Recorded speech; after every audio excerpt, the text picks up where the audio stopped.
What's going on, people? It's Mr. Do Daily back again for the latest episode of Dialing with Des on the DoreOnTour YouTube channel.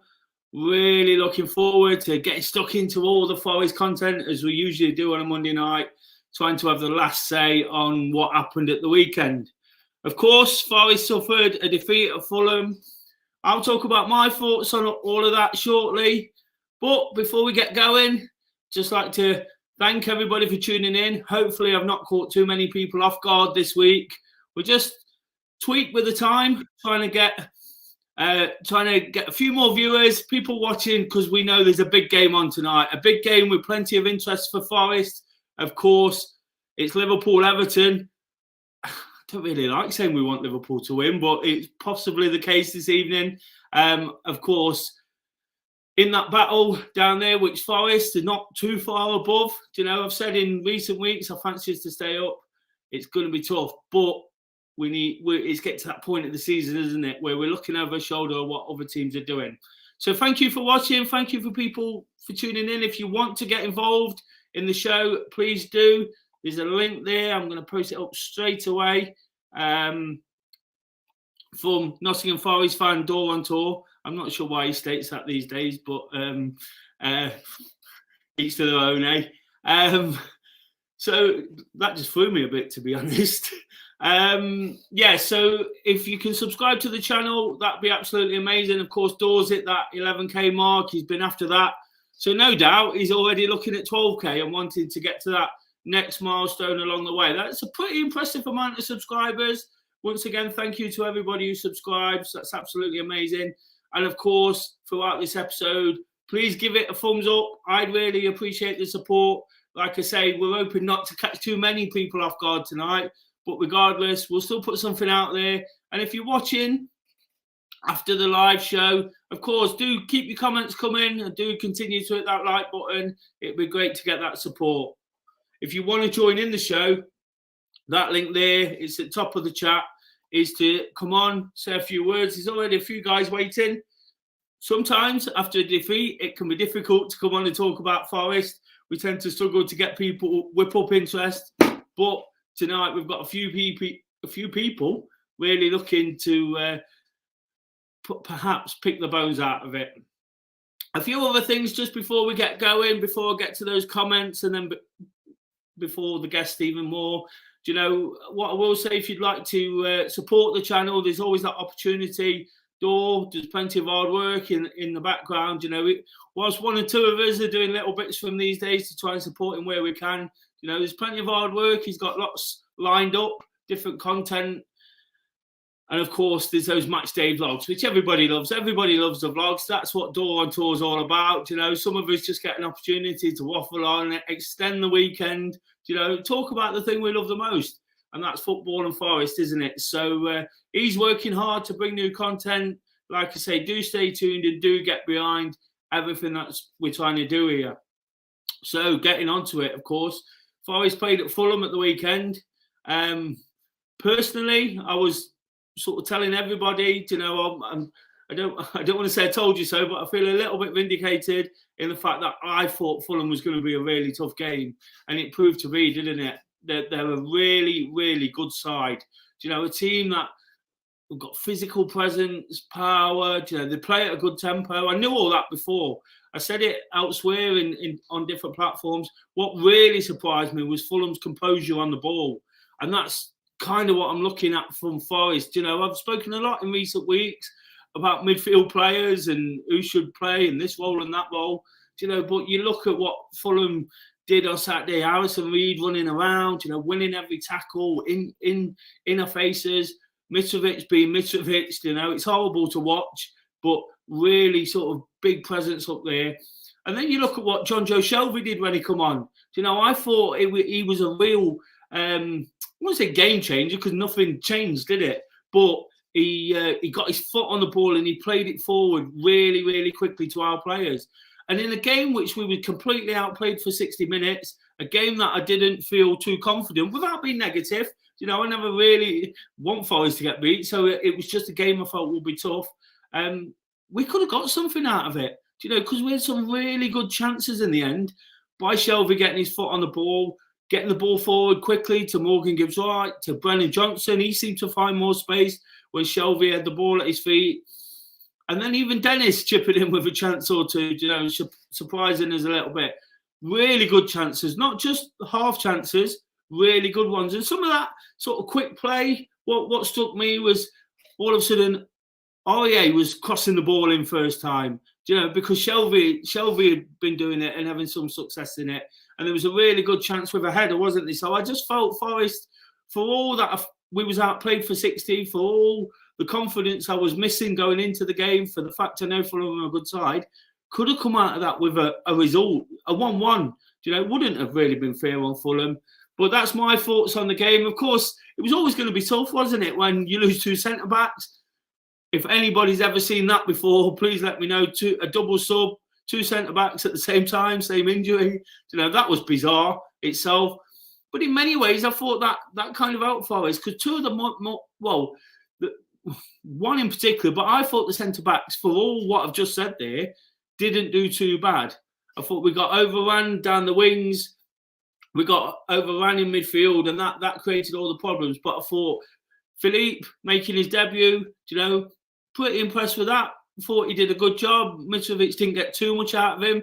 He looked up for it as well. He wasn't taking none of Mitrovic's nonsense. So he looks like somebody who can stand up to the test of the Premier League. So really pleased with that. And I thought Worrell did okay, to be honest. I don't think he did anything what you'd criticise too much. So again, those substitutes didn't do too much harm. Again, I'm looking for a little bit more from the midfield, and again, feel a little bit vindicated in the fact Shelvey come on and did what he did. Start moving that ball forward from that sort of anchor position in the midfield, probably a little bit further forward than that, but just moving the ball around, bringing the star players into play. And like I say, especially Johnson getting down that wing, he could find that pass. So there was positives to take out the game. There was lots to be enthusiastic about, lots to look forward to. Still think we're going to stay up. Knew that was going to be a tough game. Fulham are top 7 side at the moment, and they're getting big results against big teams. Chelsea can't beat them this season. So, again, Chelsea aren't the best, but you know what I mean in that. So it's just, there's lots to take from that defeat. Whilst it'd be easy again to get on the manager's case and it's the same old thing and Chris Wood is this and that, people might have opinions on Chris Wood. That if you've got anything to say about anything I've said, don't forget to drop a comment. Don't forget to drop a like. We'd love to sort of discuss absolutely anything and everything. There's no agenda on Dialing with Des on a Monday. I ask the guys what's on their mind, and then we just kind of take it from there.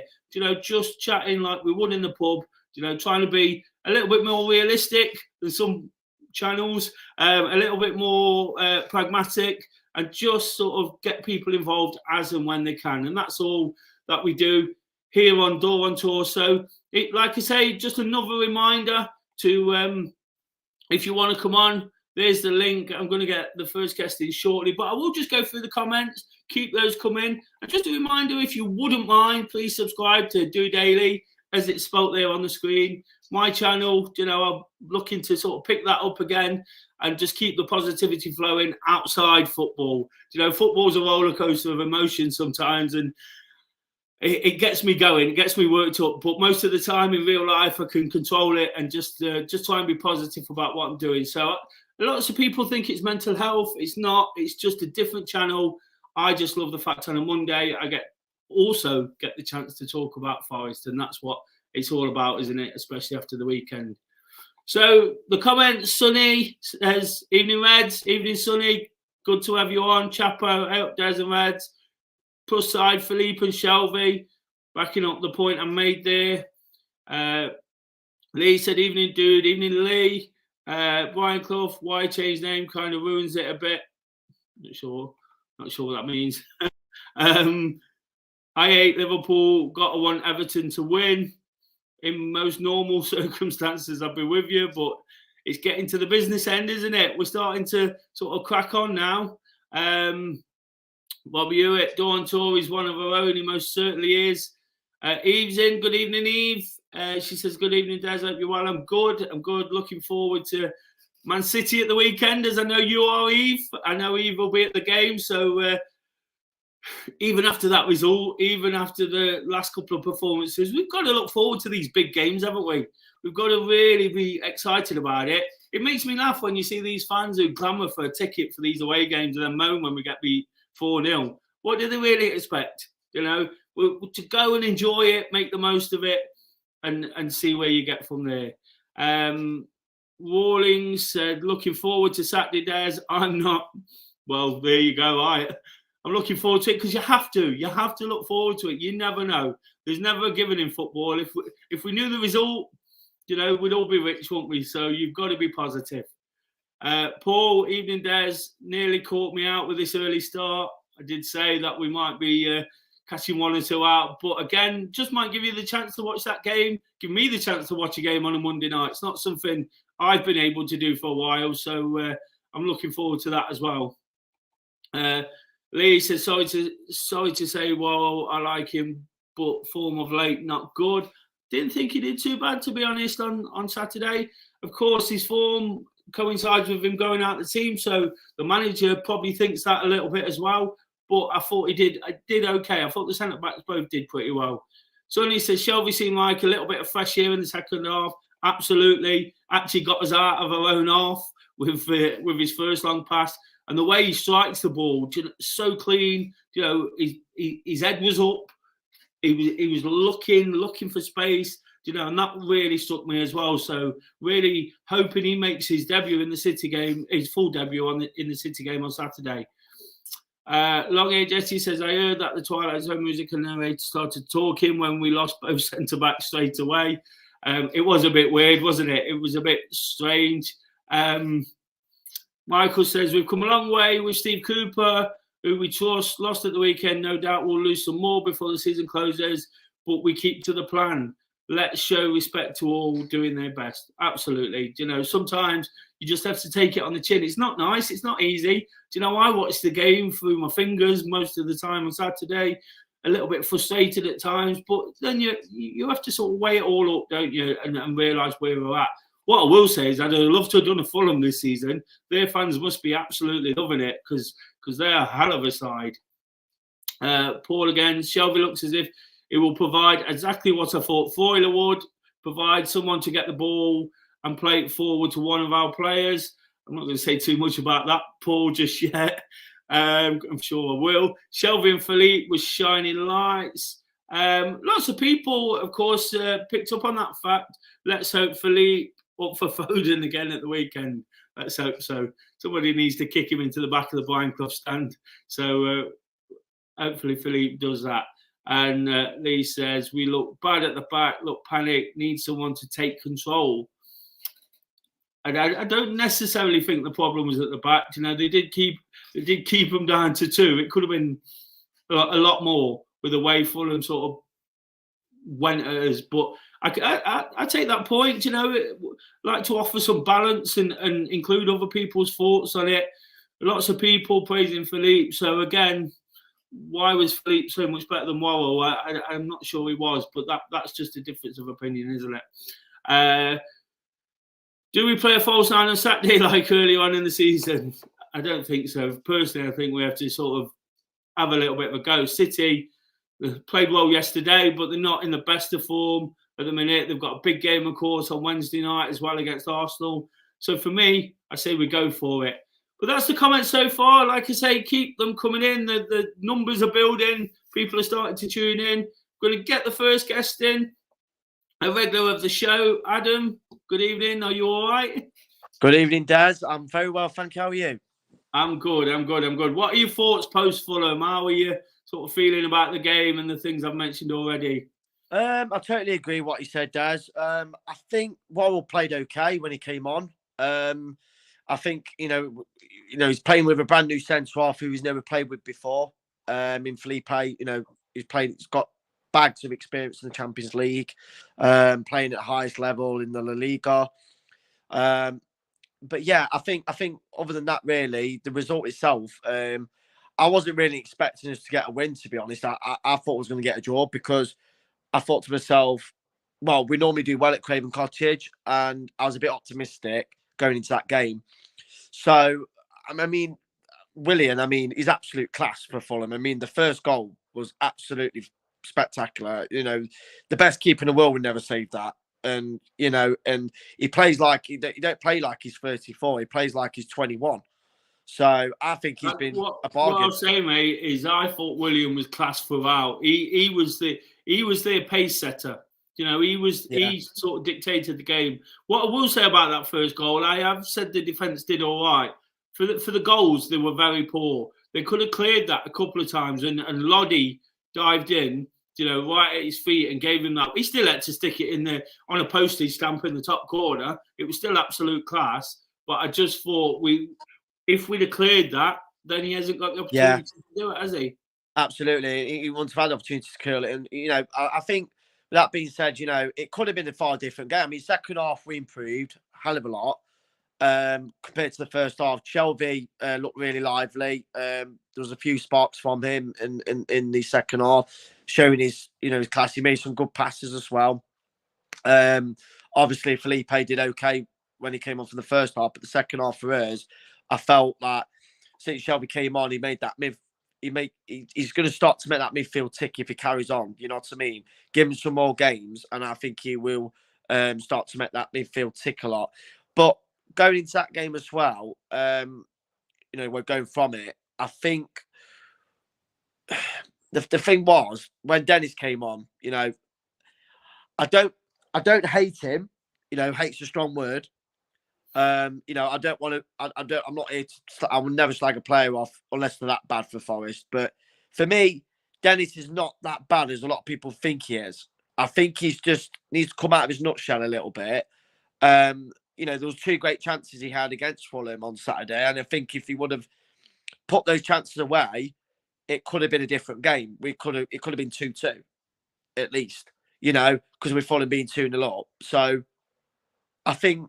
With that being said, you know, I think he'll come in time where if he probably starts more games, maybe he'll come out of his nutshell, you know, and maybe he might start proving people wrong.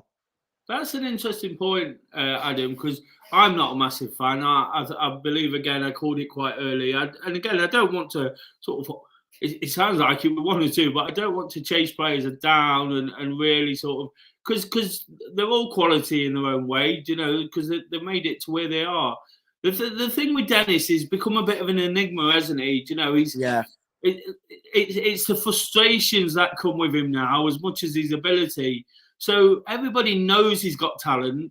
You know, you can see by the way he shapes and the pace he's got and things like that. You know there's something. I think that the frustration bit, the enigma, is that it doesn't come out. You know, when is it going to come out? And that's the question, doesn't it? Fulham could have been that sort of ice-breaking moment where he sticks one in and it all changes from there. But for me, like, it's the simple things. You know, it's the real simple things like passing to the fullback. It takes him 4 touches and then he gives it away. Or he's not looking and he passes and he gives it away. And before we know it, we defended. So that's the real frustration because I saw Dennis play a couple of games for Watford at the start of the season, and I was really excited about the signing. I thought we'd got ourselves a bit of a steal there, and I just think now, you know, let's see something. I thought he might leave in January personally, but he's obviously there now for the rest of the season. There's 1 or 2 injuries seem to be building. That's another thing. If you want to talk about the injury situation, please come on and have your say. But there's 1 or 2 injuries, and he might get a few chances. You know, we're still looking towards sort of that left side at times. We know Cooper likes playing a left-sided striker. When Awoniyi was fit, he was playing it. But it's not really happened since Awoniyi hasn't played, has it? Not at all. When Surridge plays, he tends to play through the middle. When Woods, he tends to play sort of through the middle or on the left, but I'm not sure we need him on that left-hand side. It don't quite work. So I take your point on it. You know, I'm not a fan. I'm not I want to change my mind based on that. But I take your point and think, come on, show it. You know? Yeah, exactly. You know, I want to see the player because obviously Cooper, you know, it clearly sees something in him. I want to see that Emmanuel Dennis from last season who scored 15 goals for a struggling Watford side who, other than probably Ismail Sarr, weren't really getting the goals. And it was him who was getting 15 goals. So, yeah, like Paul says in the comment, he may be trying too hard, but I think he still needs to come out of his nutshell and not think, hang on a second, I'm not at Watford.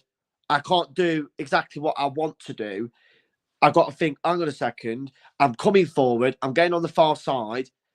Instead of being, trying to be too fancy, and after about 4 or 5 touches, make a pass, do the basics, do it after 1 or 2 passes, 2 touches, shall I say, just things like that. But I think in time, if he improves it a lot in training, he starts doing it in training, just do, Cooper could probably say to him, look, Emmanuel, I want you to stop making passes after 4 touches, try and go back to basics, do 2 or 3 touches, and then see what happens from there. Clearly Cooper believes in him because he brought him on instead of Surridge. So, but going to Chris Ward, I'd like to mention something about Chris Ward. Dave hit it on the nail last night on DoreOnTour review show, when he says when he was at Burnley, he likes to be in the middle. He likes to get on the end of it with his head, and likes to get on the head towards goal. Perhaps maybe Forest, by the looks of it, they've not been playing much to his strengths. I think his biggest strength is in the air. And okay, he didn't jump so much against Leeds, but I think, if you get the crosses into him at the right moments, and if he gets in the right positions and gets on the end of it with his head, 8 times out of 10, he'll get that into the back of the net. I've seen it at Burnley many times. I think it again. I made this point about Shelby getting the ball forward quickly, and I think with someone like Ward, whilst he's not the most, how can I put it? He's possibly not the quickest at getting around the football pitch. But what I'm getting to is almost if Shelby's playing these quick balls in and the tempo's much quicker, and you've got Johnson down the wing or on that right-hand side, and you've got Morgan Gibbs-White with a bit more space because the ball's being moved quicker, you might find Woods as a target man might work a little bit more effectively because there'll be more balls coming in. Some of them might be bad balls, but the more that comes in, the more likely you are to nick one. And I think Woods could thrive off Shelby being in the team. If he sort of continues in that vein as he did against Fulham, where he just looks up when he gets the ball. He looks up. He don't look to a fullback. He looks forward. His body was always facing the opposition goal. And that's what I've been crying out for in there. But I think that might bring the attacking players in. No matter who it is, you made the point about Dennis, he might get more from it. Because if that ball's being moved quicker, I've spoke about Fulham and what I thought was good about them, the tempo, and how they win the ball back quickly and they break with pace. People are probably questioning Worrell on the back of what Mitrovic does. But Mitrovic is a beast. Mitrovic has scored goals in this league now, and he's played well for quite a long time. So he's gonna rag defenders about. Absolutely. What we need is to be playing at a tempo with Woods. Woods isn't Mitrovic. Don't get me wrong. No. But if you've got somebody who can put a ball on a sixpence, you want him also to put it on the guy who's 6'4", 6'3", whatever he is, and that would be then effective and could bring the best out of him. Absolutely. I think Shelby could really help, and this is why I've been shouting all season about the midfield and how we move the ball about. Because I think that earlier in the season, Johnson, Morgan Gibbs-White, we're getting so much criticism. But was it necessarily their fault if they've not got enough of the ball? Of course, they have to work hard. They have to create their own things. They're the star players. But at times, the rest of the team can help you as well. And I think now that they're starting to look at a player in there who's really going to drive the team forward.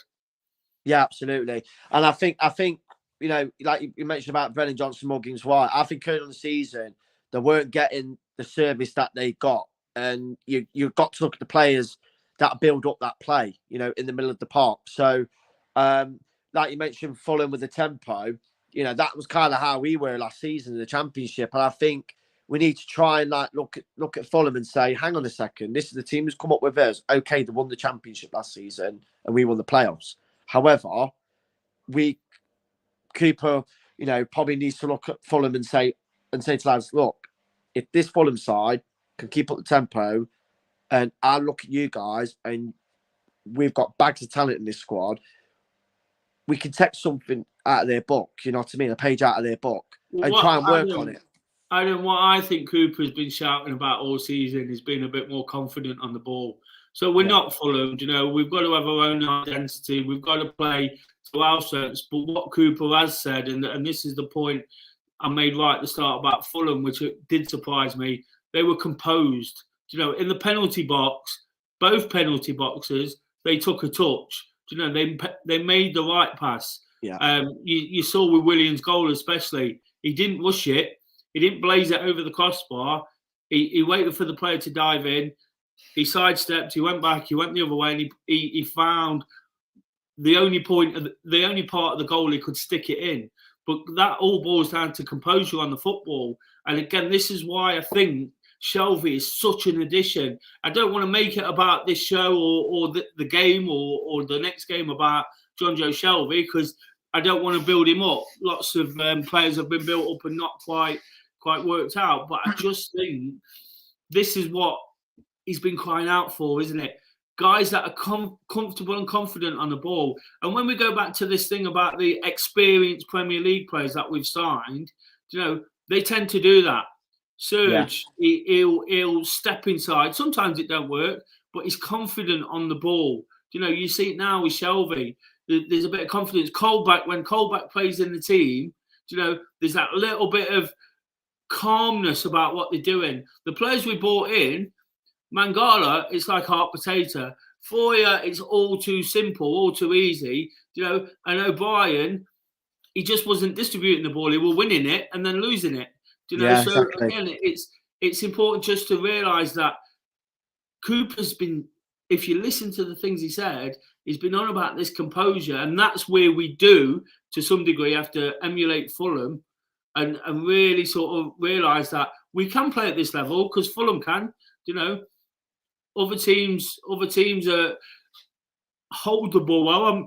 I'm looking at Wolves who've been struggling. They look a team all of a sudden. They beat Liverpool last week. Well, exactly. Not this weekend, just gone, the one before. But I think if these players get that, and for you included, if he's playing with someone like Shelvey and there's much more sort of threat going on, they might think, we can hold the ball a bit longer. But we'll wait and see. Anyway, Adam, thank you for opening the show. I've got guests lined up, so I really, really appreciate your call. If you've got anything to back up or disagree with Adam's points on Dennis and Chris Wood, please do shout up, make a comment, get involved if you can. Cheers, Adam. Just one thing to say. I just hope I get a picture of Jack Grealish on Saturday. Well, there you go. You're much better looking than him. But I wish. Cheers for that. Cheers, Dan. Cheers, Adam. That was Adam. Some good points as usual. Some comments to get through. Nottingham Forest fan, DoreOnTour. Where's he got that from? Says, hit the like button, people. That'd be great. There's people coming in all the time. So if you want to get involved, Door the likes, people. So like Jetty. And what's this one?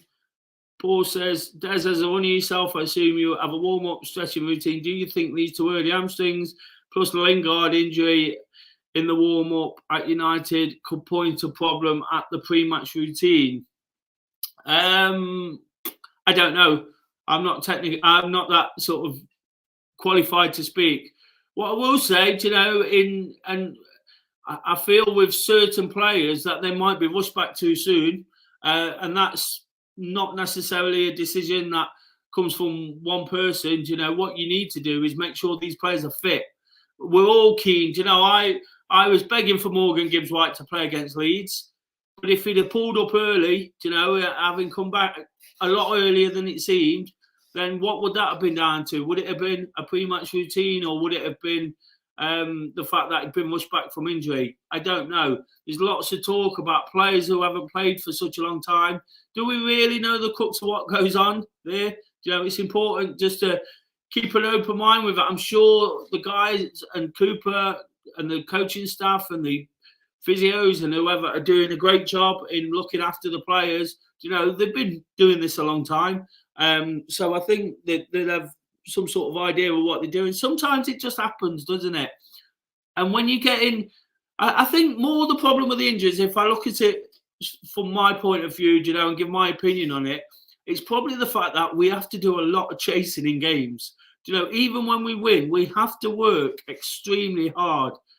And even in that first 5 or 6 minutes, Fulham were pulling us all over the place. The one that got Bolly, Mitrovic turned him, and Bolly was just like, I'm done. I'm not saying he wasn't injured, but it was just that thing where he turned and you could see it straight away. There was an injury because he'd just done him. And I think at the pace of the Premier League might be getting to one or two of them. The guys who played in the Championship last year, are almost battle-hardened to it as well. They've played a lot of the ones that are still there, apart from Yatesy, of course, who we're missing at the moment. But Johnson and Gibbs-White, who played for Sheffield United, Worrell, they tend not to pick up too many injuries. Again, it might just be the other guys adjusting to the pace, perhaps playing too soon. I don't know. It seems to be one of those things, isn't it? That's my opinion on the injuries. But to be honest, Paul, I have absolutely no idea. Hopefully, the guys who work out the warm-ups are doing what they need to do. There's a comment here. I hear they didn't warm up, but that's just a rumour. I think they did. I think they came out onto the pitch. I was in the ground pretty early. So, yeah. But this old question again, we might get round to that. We asked this last week, Colin. It seems to be the question every week. But I'm going to comment here from Chris. Good show. Shows looks a smart boy from California on vacation. He's in a different part of the States. Chapo said Woods was Wood, should have gone for Surridge, and AU came on. Scarpa didn't turn up. Morgan Gibbs White giving lots of passes away. Can't disagree with too much within all that. But again, keep your comments coming, guys. Keep hitting that like button. Of course, we're on a bit earlier this week, just trying to sort of fit it in around the match, trying to encourage a few more people. It might become a regular thing. Who knows? It means we can all get to bed a little bit earlier. But do subscribe to DoreOnTour. Please subscribe to Do Daily. I'm going to get on with the next guest. You might know him. He's a familiar face on YouTube. Evening, hello. Max. All right? Yes, very good, Des. How are you? I'm good, thank you. I'm good. What is it? What's on your mind about Forest tonight, mate? Well, obviously, I think we're thinking about the Fulham game. Looking forward to Man City. I think we need to look forward more, to be fair. But obviously, Fulham was. I think it was another one of the many learning curves we're going to have this season. Obviously, they've been a really good team this year. Willian, as we've been mentioning, I think he kind of ran us ragged at times, didn't he? Maybe the bizarre centre-back situation at the start may have knocked us for 6. I don't think. I didn't see the game in from start to finish, unfortunately. But I do know Wall had a bit of stick again. Felipe seemed to have a pretty good debut.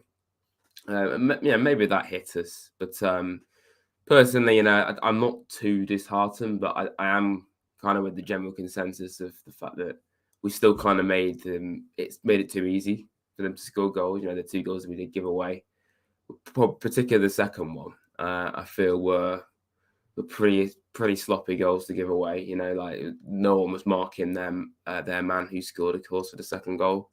But it is what it is. We're going to lose. It's the first time we lost in the league this year, so I don't think we can be too disheartened. I think, realistically, City's, we could very well lose that, but I think we've got to go into it positively. At home, we've got a really good record. We've not lost at home in the league since we played Fulham, actually, I don't think. So it's been a long time. So, let's try and be positive, really. I think that's my overall mantra for a whole. I think we have to be, don't we, mate? Because Fulham was tough. Leeds wasn't easy on the eye either, but we'll take those. We'll take those every day of the week. And again, if we were to get anything out of Man City, we're probably not going to play well. We might play well defensively. We might have done something well somewhere, but we're probably going to concede a lot of possession, a lot of chances. We're going to have to be lucky. All the usual things that tend to happen when you beat the big teams. But at the end of the day, we find that what I was positive about a couple of weeks ago was how the Leeds game especially, how we found a way to win when we didn't perform particularly well. And I mentioned that point in the Fulham game where we made that change. Shelby come on, and all of a sudden that game could have been 1-1. There was Dennis when he curled one over the crossbar and the header at the back post. I can't remember who got the header in now. It's from Serge's cross, which could have easily have gone in. The keeper made a great save for that one. And then you walk out of a game again and you go, well, we're not in the best of form at the minute. We're still picking up injuries. Still a bit disjointed, For me, and I don't know what you think about this, Rad, we're missing Ryan Yates like you wouldn't believe. I think that midfield is a bit of a mess at the minute, if I'm honest. Danilo, I'd still pick him. I don't know what the issue was at the weekend, whether he was injured or what, but I just think it's just not happening in there at the moment. So again, that's why I'm so positive about Shelby. But you look at it and think this. I made this point a while ago, and somebody picked up on it and criticised me recently for it. I said after the Southampton game that we won. I was happy, but I felt 4 or 5 players weren't at it still. And if we can win in those situations, there's so much to look forward to, isn't there? Because on the days when 8, 9, 10, 11 click, it could be the one that really ignites the season. Been speaking about confidence. When you've got 11 players, 10, 11, 9, 10, 11, it's highly unlikely that 11 players play well on any given day. But you got 8, 9 players playing well, and then you win or drag out a result, and then you take it into another game. That's then when you start becoming what we're talking about with Fulham. A little bit more composed, a little bit more time. And this is not something I'm sort of just making a point of on the basis of what I've said about the midfield. I said it earlier. If you listen back to Cooper and what he's been shouting out for, being better in possession, being better out of possession, these little things that a midfielder, as much as anybody, really has to focus on. But the team have to do really well together as a combined effort. And I think once I still feel, it's an old cliche in football.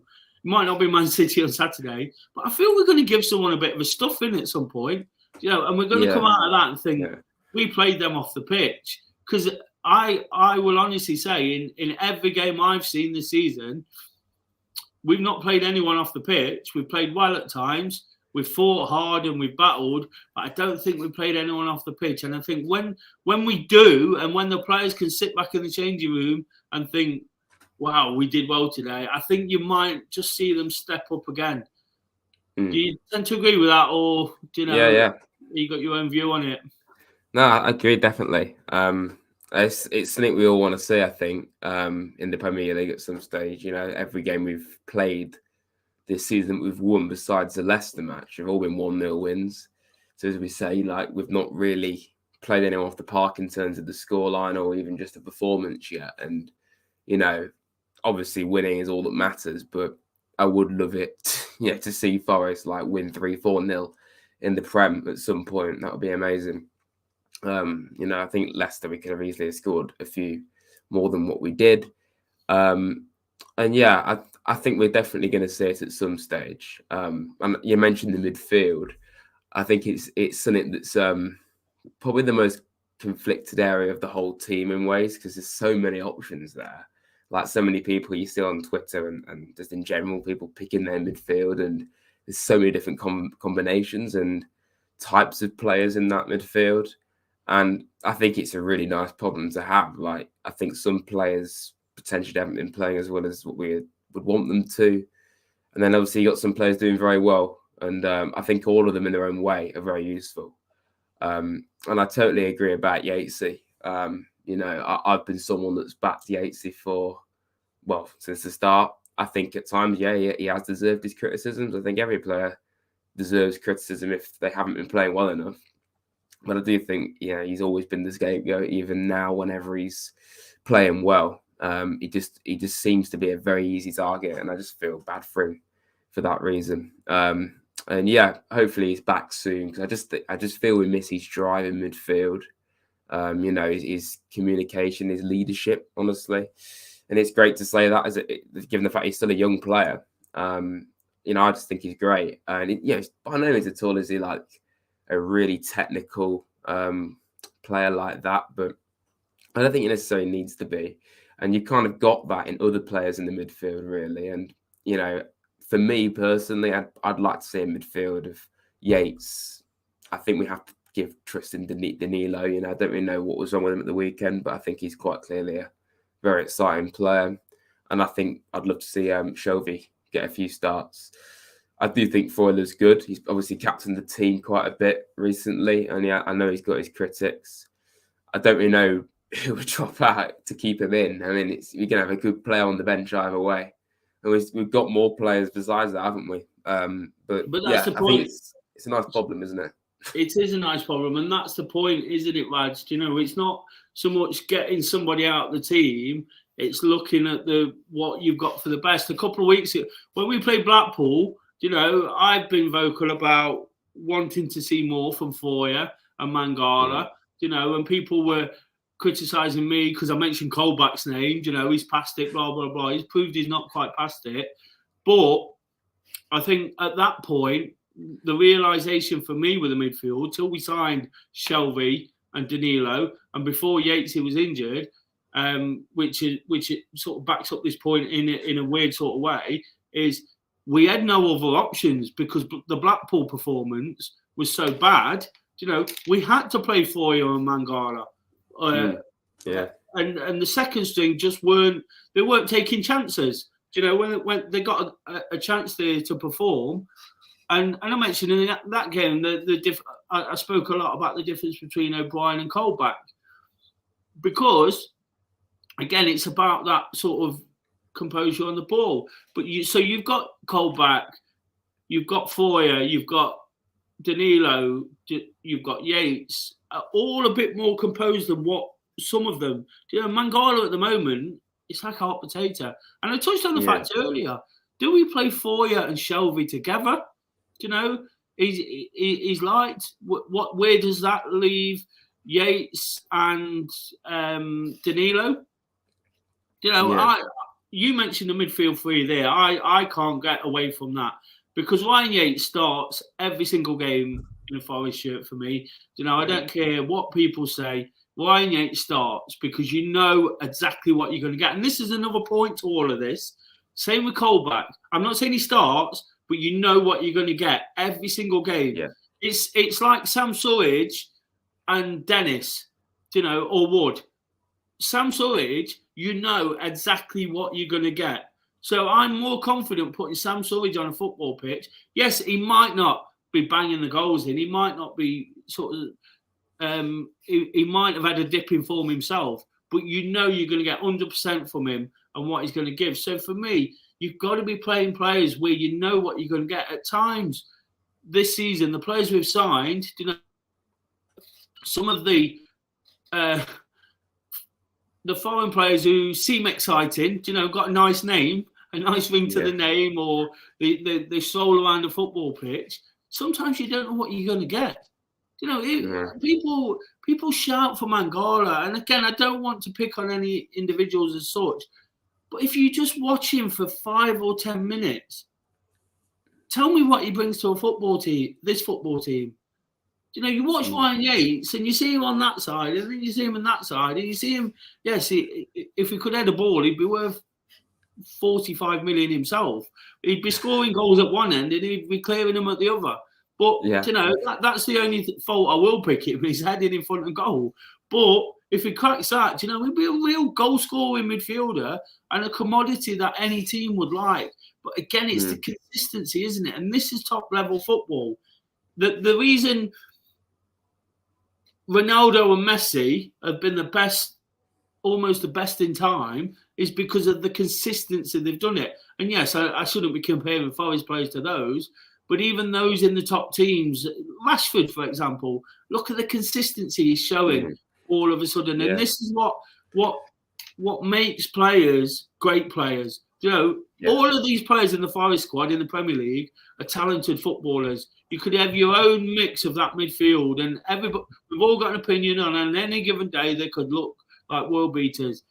But it's the ones who do it week in, week out. And for me, what I've seen from Forest, you know, and again, I'm perhaps getting a bit carried away with Shelby, but I've seen the way he moves that ball forward. And sometimes when you see a footballer, you see the difference. If you watch a lot of football, so you have Shelby, Yates, and like you say, we can't give up on Danilo.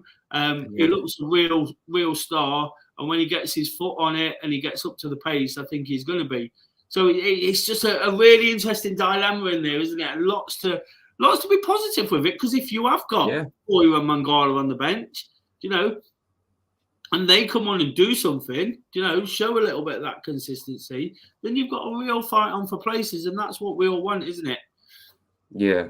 I remember a time where Forest, our depth in midfield was awful. Like, we had a handful of names, and then it would be about it for quite some time. And now we've got this array of options, and, you know, for various different reasons, some of them work better than others. But I think all of them have their place. You know, we even forget about Chekuarte, who I think was very good at the start of the year. I don't know how he gets back into the team now, to be fair, but, you know, he's obviously a good option for us. Who knows when he's going to be available. But yeah, I think Mangala's a good point as well, because I've noticed a few times recently that he's kind of been in and out of games, and he's definitely a very talented player. And I do understand why people clamour for him, because he does have that technical side to his game, but there are lots of times where he kind of struggles, at least recently, that is. And I just feel like, as you say, just because they've got, you know, a flashy name, it doesn't mean that they should necessarily start ahead of, you know, Nottingham lad Ryan Yates or even Jack Colback. You know, if they do the job and you can trust them and you know what you're going to get from them, then that's what matters first and foremost. And, you know, to be fair, in the window, I was kind of thinking, why we link with so many midfielders, because we've got a lot. But I think we've seen now why, because of that consistency and what Cooper mentions in his press conferences, as we've also said. It was needed, because I wasn't sure about why we needed to sign Shelby, but now seeing him play for us, albeit not much, I'm really excited to see how he does, and I think he could really do stuff for us for the rest of the year and beyond. So I think it's a really it's a great problem to have, isn't it? You know, it's something we're not used to. So it's one of the luxuries of being up in the Prem. And I think actually one more thing about the midfield, obviously we've seen Scarpa playing in there, and personally for me, I'd want to see him actually like in the attacking areas of the pitch, you know, as a 10 or as on the wing. And he can play in the midfield, I think. But personally, I think we need to be getting him further up the pitch. He's quite clearly a talented player, Scarpa. But I just feel he's kind of out of position at the moment. So for me, I think he should be a bit further forward. It's each of their own, but that's probably what I'd say about Scarpa. Well, again, with the strength of the midfield, lads, that you'd expect him to play more games further forward. You know, I think he's still getting up to pace. There was a lot of clamour for him a few weeks ago. You know, he's going to be he's going to save us. He's going to do this. You know, it's nonsense. The guy's doing well. You know, he's doing well without sort of pulling up any trees, so to speak. So I think in time, you know, and again, at times I'd like to see him play down that left-hand side. Again, does that really work? You know, would he be, if he did play in one of those positions, would he be better down the right-hand side? You know, these little things sometimes that we don't always see when we see players for sort of 20 minutes and that during the game. But some interesting points there about the midfield. We spoke about defence, we spoke about midfield. There's a couple of questions coming in, but I'm going to save that for perhaps the next guest. So thanks for coming on, lads. Really appreciate you getting involved. I think it's the first time you've been on, isn't it? Yeah, it is actually. Thanks for having me. And don't forget to go and follow Ads on his channel. I know Door supports him massively as well. So appreciate all the comments, mate. Yeah, thank you very much. Up the Reds. Lads. That was Rads. You've probably seen him about. He's got his own YouTube channel. Like I say, definitely go over and check that out. Some great stuff. Great. Can articulate a game very well for a young lad. So really, really good content. And I'm sure he'd appreciate you following. Getting back to some of the comments, I mentioned there was a bit of chat in the comments about Chris Wood, about strikers. Here's one, mainly around Wood. Question regarding Wood. Would you keep playing him, hoping he turns out around, even though he made Costas play Newcastle, 15 million with him. Number of games, if he plays, chance he could go back. And then there was something else there, sorry, about Wood.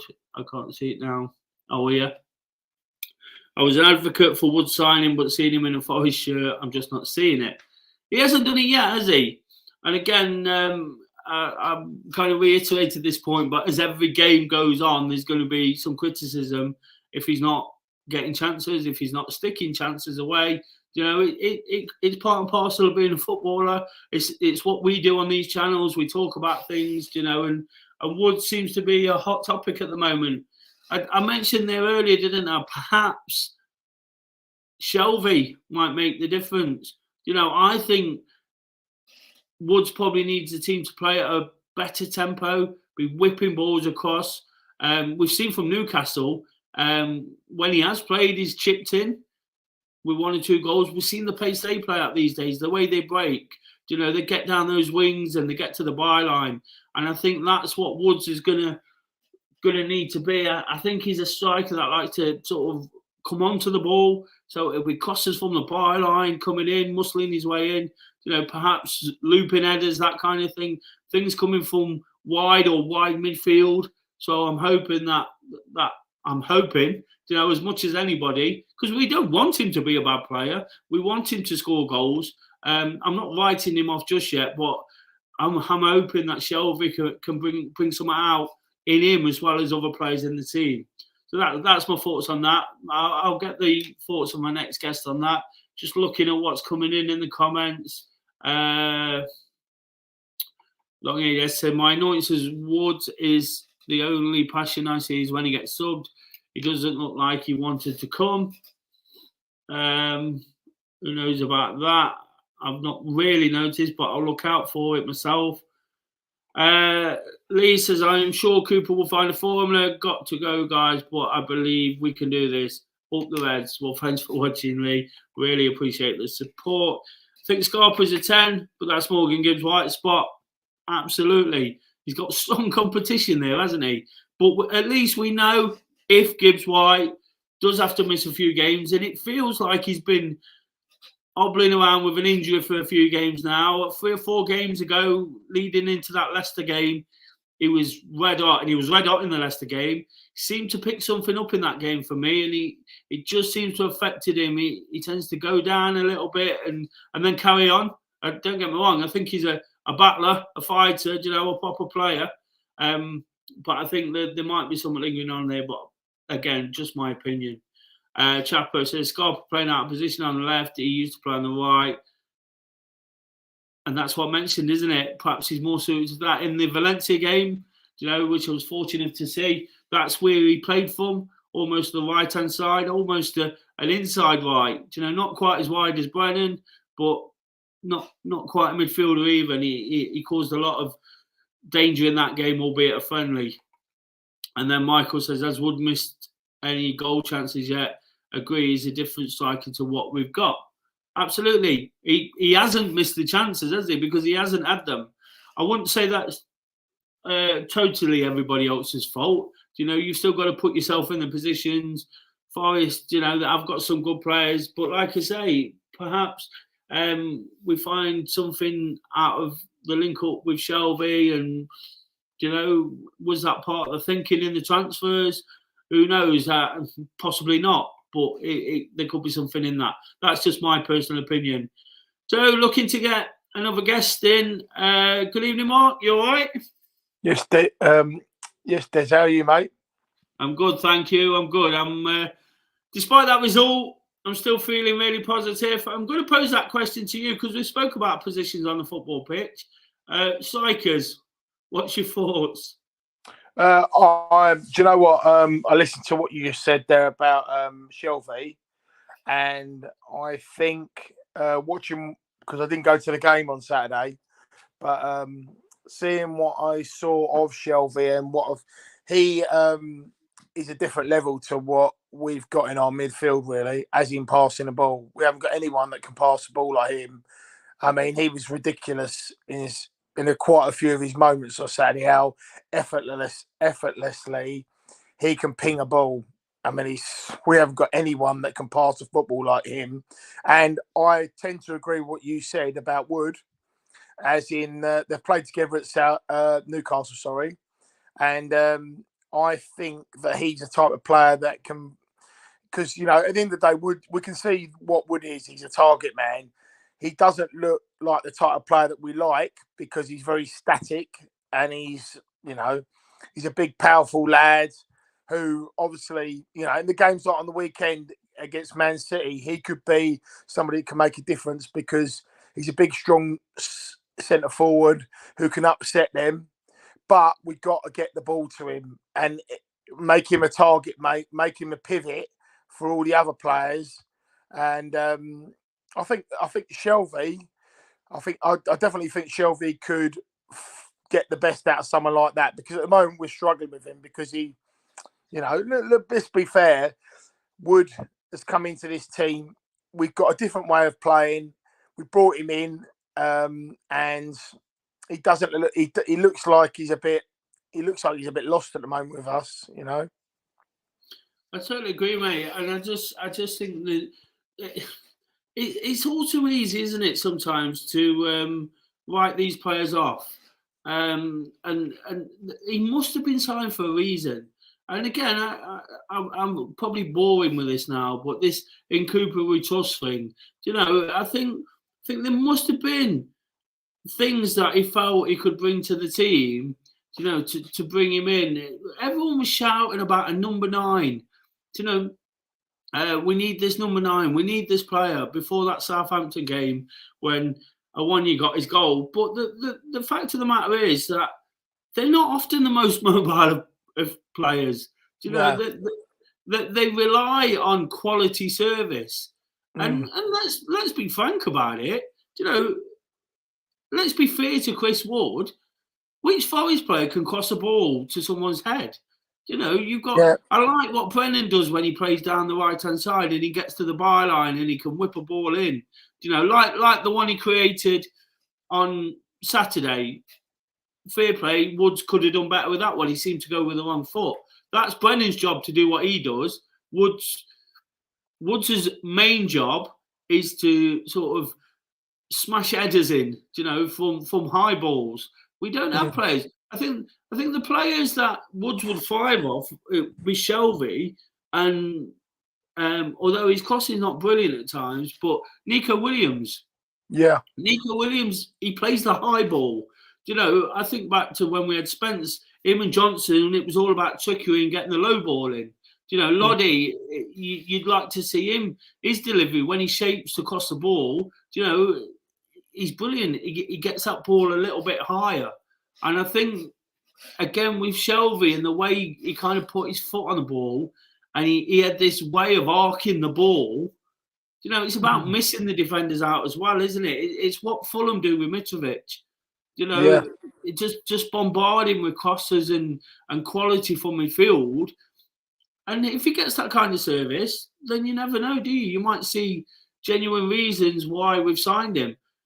At the end of the day, my personal opinion, he was never going to come in and score 10 goals. No. If we get 4 out of Wood, I think back to the time when we signed, I don't know if you can remember this, we signed Chris Boyd when we was pushing for promotion under Billy Davis. Yeah. And there was lots of criticism of him. But he came in and he scored 1 or 2 important goals. And he kind of left. I'm not sure that this might be a strong word for him, but he kind of left a bit of a cult hero in the end. You know, people thought, "Oh, this guy was good for us," but the reality is, he weren't that good. He did what he was there to do. He got 1 or 2 goals, which were vitally important, and sort of got us into the playoffs. And I think if this guy scores 2, 3, 4 goals at the right time, you know, when we might be up against it, like a game like Leeds, for example, I know we actually scored with a touch of quality, but at times we might need to battle that one out. Mm. You know, and I've mentioned there about sort of Ryan Yates. I remember a game back earlier in the season against Wolves where Ryan Yates had a chance to equalise, and he headed it over the bar. That kind of chance falls to Ward. You know, we might be a lot better. We might be in a lot better position. So I think there's much more to come from him. I think whether it does or not is another thing. But I think it's still that little bit too early to write him off, especially with the turnover in the first team at the minute. You know, it's about finding the thing, isn't it? Do you know what, Des? And I think you'll agree with this, right? And I hope most Forest supporters agree with this as well.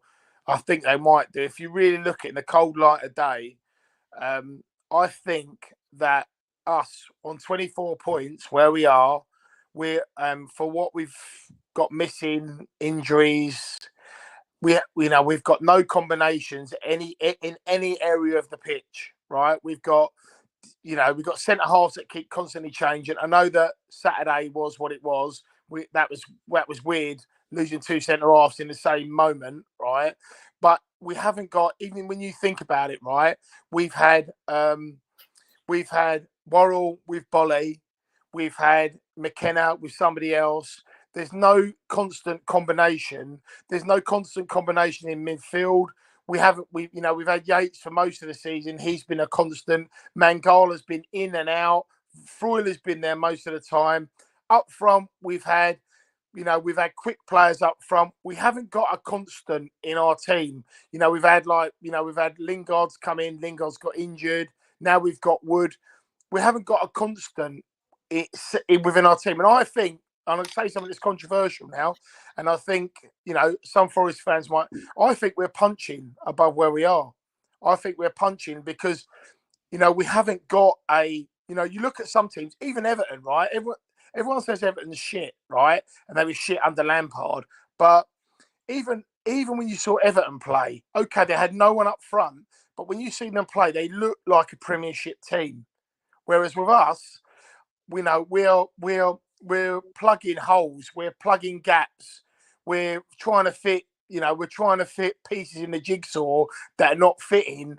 And, as much as I love the players we've got, and I love Gibbs White's integral to what we do, and Brennan's integral, we're fitting players around them. We're getting so many injuries, and there's no constant. I think our fullbacks are sorted, but even look at the goalkeeper. We were sorted on the goalkeeper, and now he's got injured, and we had to bring someone else in. There's no constant, is there?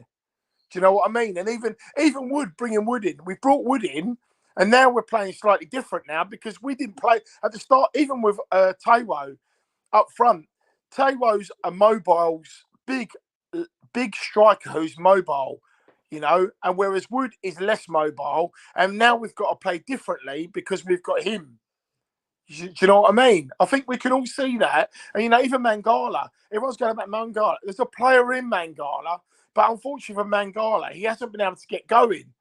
He's like, you can see that he's a good player, but he can't get going. And then he's had his injury problems and he's missed games. And we just need some consistency. But I don't know. I don't know what happens in the Premier League. Do you have this all the time, or is this but all the players that we've signed, Des,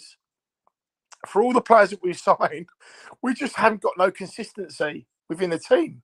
Do you agree with that? I totally agree, and that's why the criticism's there as well, isn't it, Mark? Lots of people using it as a stick to beat us with. I'm not bothered. Like the song we sang on Saturday about 30 players and we're staying up. There was a few other words in there as well. But I'm not bothered about how many we signed. It's about finding that consistent 11, first of all, isn't it? You know, I'll refer back to that comment I made about Blackpool. Before that, we was all questioning one or two, but we realised that was the best 11. Now, we've picked up a few injuries. We've made a few signings. You know, which on paper, look, the jury was always going to be out on Wood. You know, the jury was out on Shelby, but he looks quality. Danilo's added quality. Whatever he's done, and however much he probably hasn't clicked yet. You know, he's got a touch of class about him.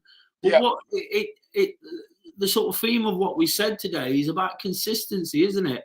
When they click and gel and find that starting 11, it seems when we find it and then we add to it, something else falls out of. Exactly. And fit something in is squeezing, whack-a-mole type situation. You know, it's almost like when Danilo signed, Ryan Yates got injured. You know, and then you're like, oh, for God's sake, we just want to see it as a best 11 out there, performing week in, week out, giving it a go. But the reality is that we've done well with what we've got. There's a couple of comments there. I'm not sure who's really moaning here, but there's a couple of comments saying we're moaning. No, we've been really positive about the situation, you know, and the fact that Forest have punched above. That's a great thing to have done. You know, I've spoken in recent weeks about winning the tough games and battling them out. But what we'd love to see now is just for them to take that little step of consistency, you know, and when they find the performances to go with some of the endeavour, some of the efforts, like you said about Everton, you know, everyone says to me there's 3 worse teams in the Premier League than Forest. I think Forest will stay up, and I'm inclined to agree in many ways, but we need to see Forest performing because we're getting outplayed in a lot of football matches. You know, I think we've got enough about us. We've got enough points on the board already to get through what's seeming like a difficult spell, you know, very quickly after what's been a really positive period. You know, there was all those stats about where we were. Again, we need a big performance somewhere, don't we? We need a big one to sort of reignite them, a few players to come back, a settled 11. Because again, there's no coincidence in the fact that we tend to lose. We go on these little mini losing streaks when the team's not settled. And that's where we're at the moment. I think that's what you're trying to say, isn't it, Mark? That we just need to find that level. You mentioned Mangala. We can say the same about Dennis. You know, there's talent there. There's obvious talent there. But it's not coming out. So you've got to... Do you know what I always say? When a new manager comes in, and I kind of learned this from Harry Redknapp every time he went in, or Warnock, you know, when they went in and did these salvage jobs on clubs to keep them up and things like that. Do you know if Forest sat Cooper tomorrow and then Harry Redknapp come in, he would pick the players he could trust to do a job in the first game, and then they develop it from there. So he'd come in, he'd probably have Colback in the team. You know, he'd have Yates in the team. He might have Worrell in the team. It'll be all the players they can trust, because that's the basis they work from. And then once they've worked with players, you know, realise the talent they've got at the disposal, they integrate them into the team. And all of a sudden, Forest had a spine, didn't they, a few weeks ago? Worrell and Bolly, Anderson, Worrell, Bolly, Yates in midfield, Morgan Gibbs-White and Johnson starting to bang the goals in. And all of us, and Awonyi doing his bit as well on the left. And all of a sudden, that sort of spine and those players play well, which was starting to make the other players play well, we've lost a few of them. You know, 1 or 2 of them have lost form, picked up injuries, picked up knocks maybe with Morgan Gibbs-White. And then all of a sudden, it's difficult again, isn't it? It was never going to be easy. But I think when we get there, you know, when we crack it, and I've still got every faith in Cooper to do so, we'll be fine. And the team will go on to another level. I think what we need to find with all these players now is an 11. Stick with it, go with it, put all his faith. Cooper used to work with 20 players, never mind 30. That was his ideal before you could make all these subs in the squad in the Premier League. So find those 11 who we can really trust, because when you've got 30, you can't trust 30 players because you're going to upset 19 every week. But he hasn't had that. He hasn't had that luxury, Des. Well, no. In a way, it's done him a favour because he hasn't had that grief of having to say 10 of the players, you're not in the squad this week. Because he's only working with what he's got. He's got so many players that are injured. It's done him a favour in a way because he hasn't got to say to some of the good players, the really good players, me and you might think should be in, you're not in this week. So his hand is forced, isn't it? I'm sure he would like them lads to be available so he can pick his best, if he had 30 players, to pick his best, what would it be? On a match day, it would be 16, 17, wouldn't it? So on a match, no, it'd be more than that, wouldn't it? But 18, wouldn't it? On a match day, it'd be 18. He'd have 7 subs to pick from. So he's looking to have that, but he doesn't seem to have that. Even when you look at the bench, the last couple of weeks have been reasonably strong, but I'm sure he would like it to be the strongest it can be to give him the best opportunity. Well, exactly right, and I think just to try and end on a positive, we've got a tough game at the weekend. If he could just put out the team he wants to put out, because I don't think there's been one point this season, apart from that little spell sort of around the end of the first half and the start of the second. There was a few blips within that, even the Man U game, of course. I don't think he's really been able to put out the team that he wants to put on a football pitch all season. No. And again, I don't think that's because he's got it wrong. I think it's because it's just not been possible. It's almost like, and people talk about injuries and warm-ups and things like this. It's all too easy for that now, isn't it? The game's played at 1,000,000 miles an hour. It's absolutely scintillating. You watch it and you can't believe Willian at 35 running around like he's 15. And these players are absolute quality. So when Forest are battling and fighting and picking up knocks, as nice as it is to win that way, as I said a couple of weeks ago, it takes its toll, doesn't it? It takes its toll on the squad, on what's at his disposal. And the fact that I'm sure Cooper didn't sign 30 players. Again, I've absolutely no idea who he did and didn't and who wanted to do and whatever. But Cooper wouldn't have wanted all 30 of those players. So some of them he's having to use. And they probably know that they're fringe players. We all complain about Dennis. And yes, as a professional, your attitude's got to be spot on. And we'll all question it as fans.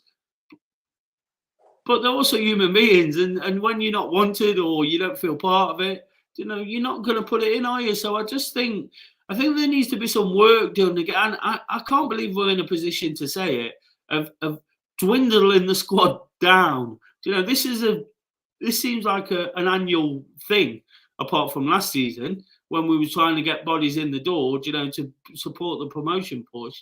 But again, we're in that position where we need to dwindle the squad down and get rid of the chaff. And when we do that, I just think there's such a nucleus. I've raved about Fulham and their performance. What Fulham did is do what Forest did a couple of years ago, because apparently we've been doing a Fulham. But Fulham went down and then won the league at a canter. But then they had a nucleus of a squad. They've still spent quite a bit of money. Everyone says they've not spent anything.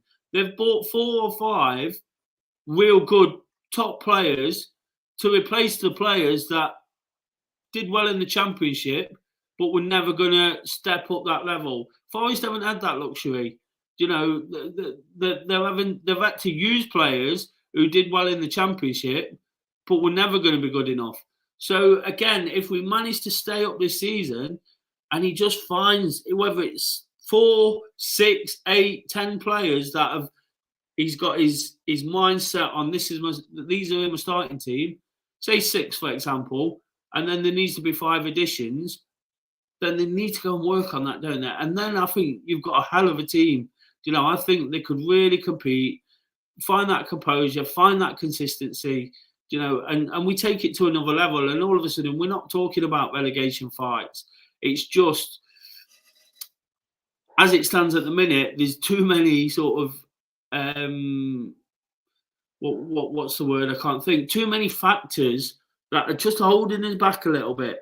And I think before we know it, it all might be behind us and we might be really, really positive again. Not that we are at the moment. But listen, it'll be a hell of an achievement, right? I said this at the start of the season. We looked at last season, and last season was amazing. And it'd be a hell of an achievement for him to keep us in this division, for us to go into another Premier League with a full pre-season behind us, with the players that we've got, and as you say, gets rid of some dead wood. And that will really be, he can really measure himself then, because, although he will be looking at everything's a learning curve for him, right, this season, he's been up against it. It's not his fault. It's what it is.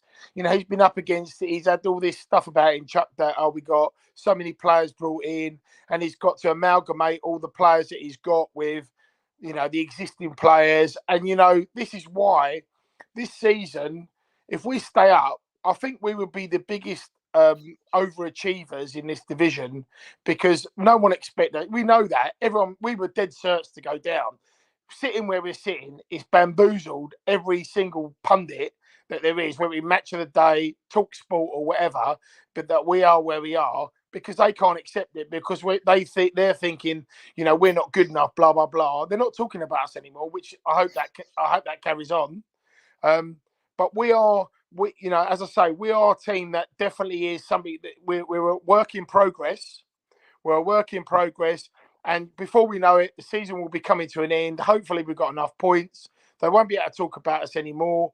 We'll be going into a new season with a full hand, with a proper pre-season. And then Cooper can then, because we all know when we finished the season on the 30th of May by winning that playoff, we was always up against it.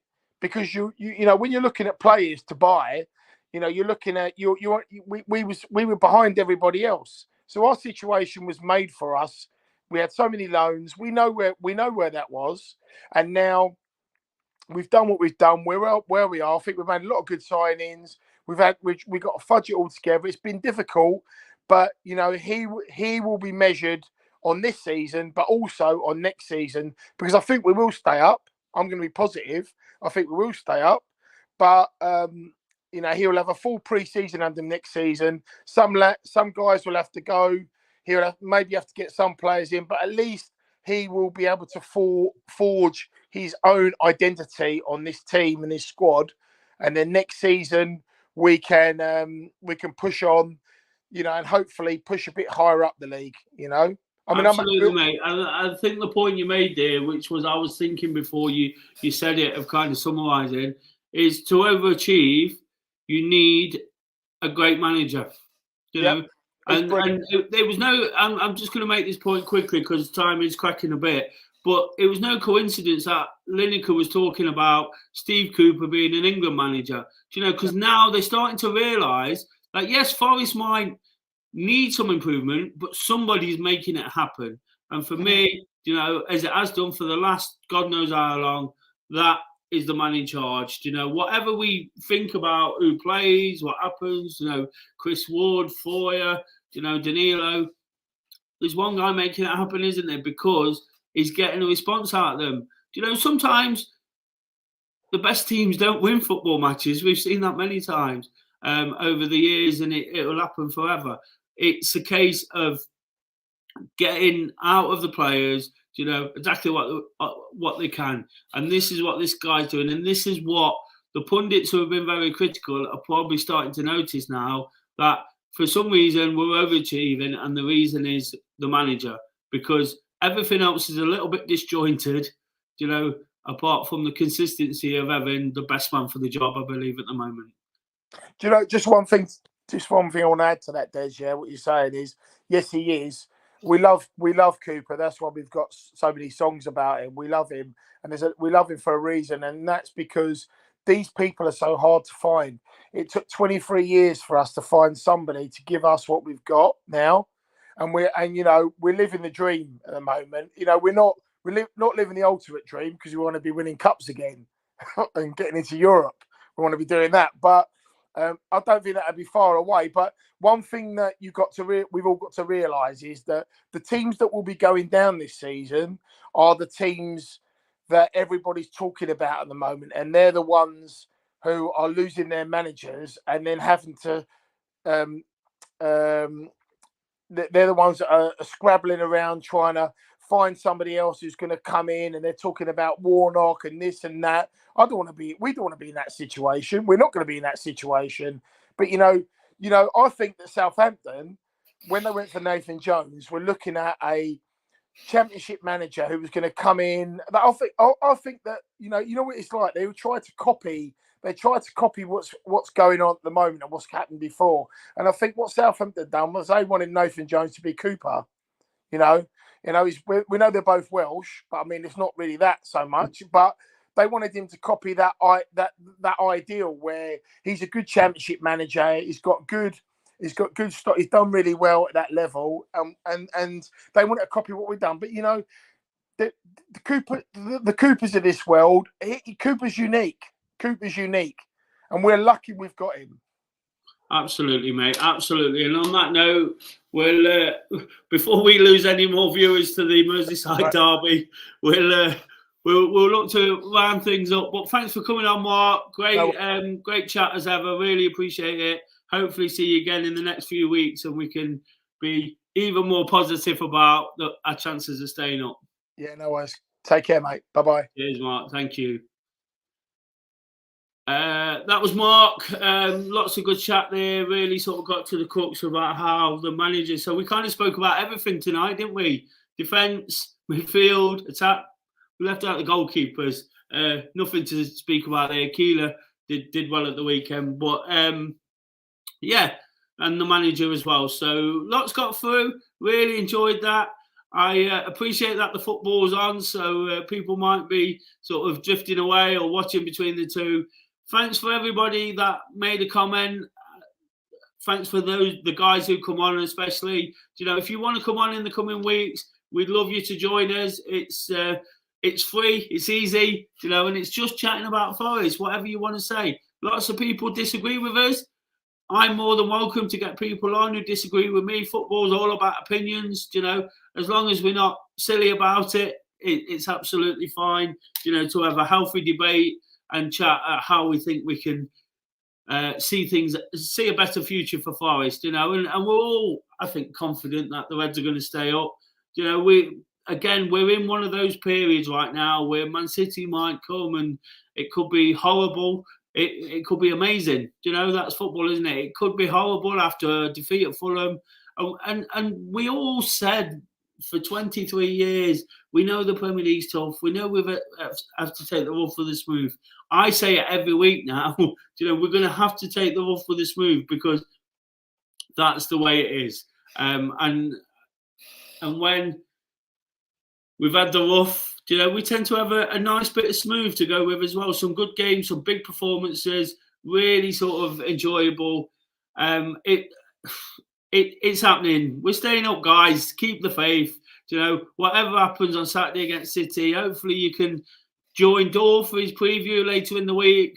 If you want to say hello, come and join us on the corner near the club shop. I'm sure we'll get you on the vlog, get your score predictions in, and of course check out those post-match reviews as well from however it turned out. I'll be back next Monday to talk about the game. Hopefully it's a win. It's always better when it's a win, and hopefully I'm not competing with the Merseyside derby or something of the same ilk. So thanks for watching. Don't forget to give this episode a thumbs up. Really, really appreciate all the support, guys. Until next week, up the Forest.